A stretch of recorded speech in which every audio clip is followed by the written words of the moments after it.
Bonjour, aujourd'hui nous allons voir comment nous pouvons tracer des chauffages ou des refroidissements d'air dans le diagramme de Carrier, le diagramme psychrométrique de l'air humide. Alors, nous allons commencer par le chauffage d'un air. Alors nous prenons le diagramme et nous allons mettre un point initial qui va être à 25 degrés de température pour 20 degrés de température humide. Donc 25 degrés de température, cela se situe ici, sur cette droite, entre là et là. Et 20 degrés de température humide, il faut prendre la température ici, et l'isotherme humide est celle-ci. Donc le point que nous cherchons est à l'intersection des deux points. Voilà notre point initial. À partir de maintenant, nous allons dire que nous allons le chauffer jusqu'à plus 45 degrés. Ce point était à 25. Pour le chauffer, cela veut dire qu'il faut augmenter la température, donc aller vers la droite, et cela va se faire horizontalement jusqu'à ce que nous croisions l'isotherme 45 qui est ici. Donc nous partons du point et nous allons jusqu'à ici. Voilà le point final.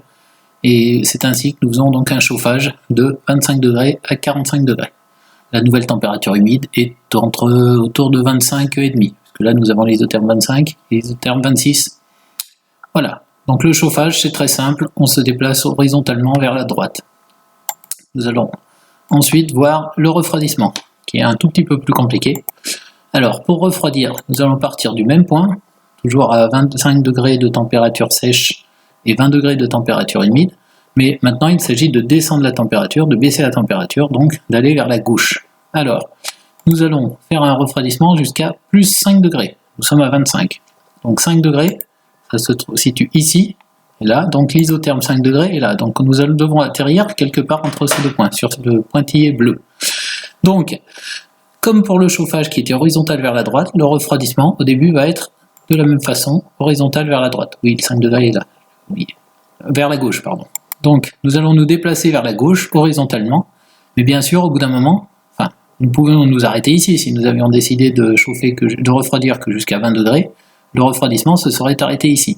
À partir du moment où nous voulons aller plus loin que ce point-ci, qui est le point à partir duquel nous atteignons 100% d'hygrométrie, c'est-à-dire que l'air est saturé, nous allons voir un début de condensation. Donc cette partie-là, c'est une première partie en refroidissement jusqu'à saturation qui est horizontale vers la gauche. À partir de ce point, qui correspond donc à la température de rosée, alors nous pouvons voir ici, on pouvait le voir ici aussi, mais c'était un peu plus compliqué, 15 degrés, 16, 17, et là 18, nous sommes un peu en dessous de 18, ce qu'on peut confirmer ici, donc une température de rosée de à peu près 17,8 degrés.